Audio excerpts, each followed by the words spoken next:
of what's the difference between sample versus population characteristics. And I'm only going to focus on two characteristics: mean or expectation and variance. So let's focus on population first. Population of a random variable.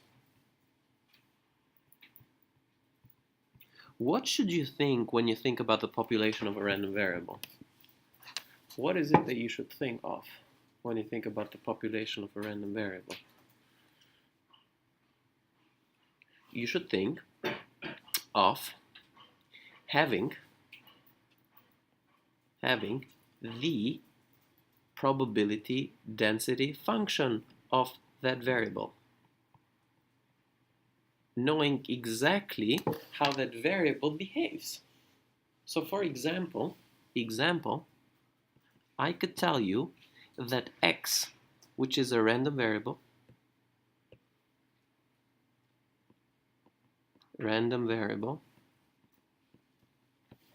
I could tell you that this x is uniformly distributed between, let's say, 1 and 2.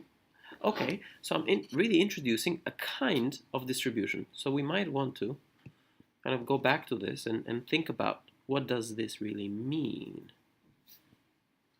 So, well, this is my variable x. This is, let's call this 1, and let's call this 2. And what I'm really saying is that this variable only takes values between 1 and 2. So I could give you a PDF that looks like this. Sorry?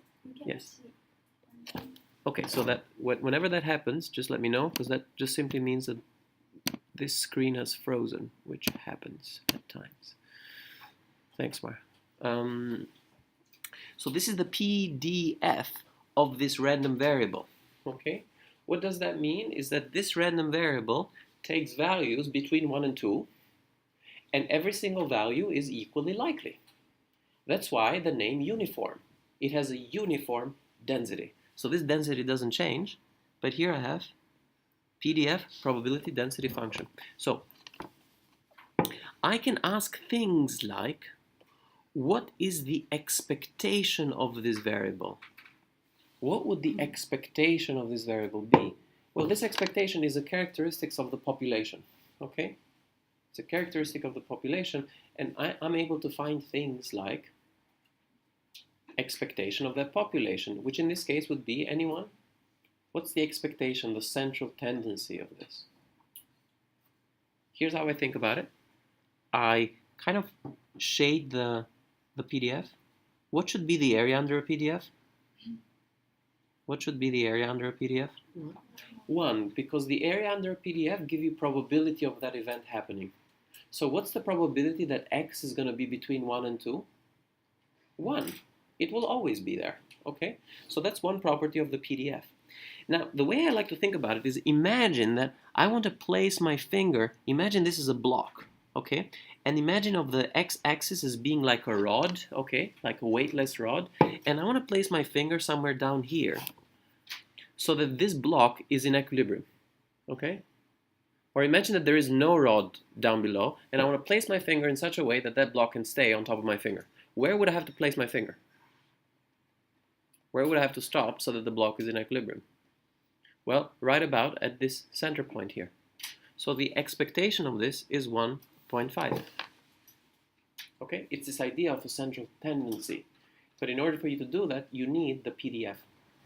So to find this, for this, you need a PDF. You need the probability density function. You need to know about how that variable is distributed. Okay? Now,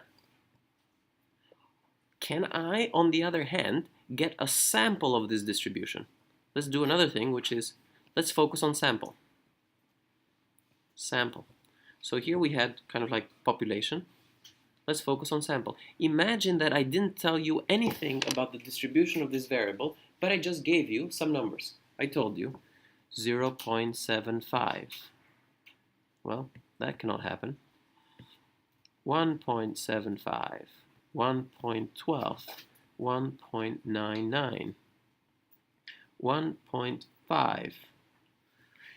Imagine that I gave you a sample. This sample, I could have given you numbers, or I could have just called this more generally x1, the first draw out of that sample.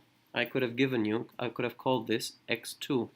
I could have called this x3, and I could have called this x4. Okay, makes sense? So if I did all that, x1, x2, x3, x4,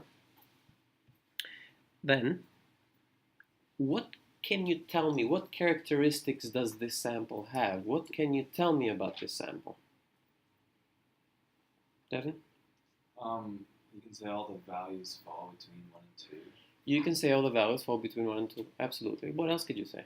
What other characteristics could you say about this? So effectively what Devin is doing, there's some sort of range of some sort. Yeah, Anna? You can calculate the sample mean. You can say, I want to calculate x bar, which is nothing but the sum of xi, I going from 1 to 4, over 4. Note, summation notation are just shorthands for other stuff that you might want to do. Okay, so this is just a shorthand. Now I can ask you another question. How does x bar compare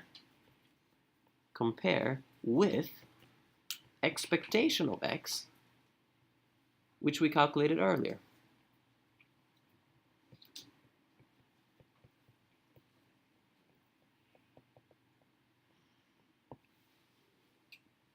How does it compare?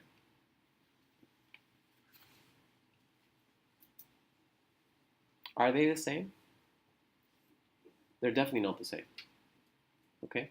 They're really not the same. Okay? Is it likely that they're going to be the same? Probably not. Right? It's very unlikely that they're going to be the same. How will the properties of this change as I change n? What will happen as n changes? Let's say that n goes from 3 to 10,000. Yeah? The value of x bar will approach the expected value. Exactly. Which means your x bar could be a very good guess about the expectation of x. This thing here is what Jordi calls in the lecture a population parameter.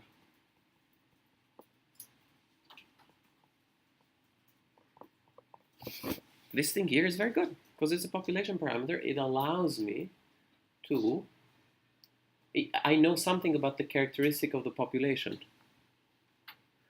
What is this? This is a sample characteristic, or I could also call this as an estimator. An estimator of what? An estimator of the population parameter. Estimator of population parameter. So if you think about it, right, we already said something about the properties of this estimator. What did we say? As n increases, what happens with this estimator? It becomes better, becomes more precise. It gets closer to the truth. So this course, part of the stuff that we're going to be doing is talking about characteristics of the estimators. The estimators will come from the samples. The parameters that we're trying to estimate will belong to the population.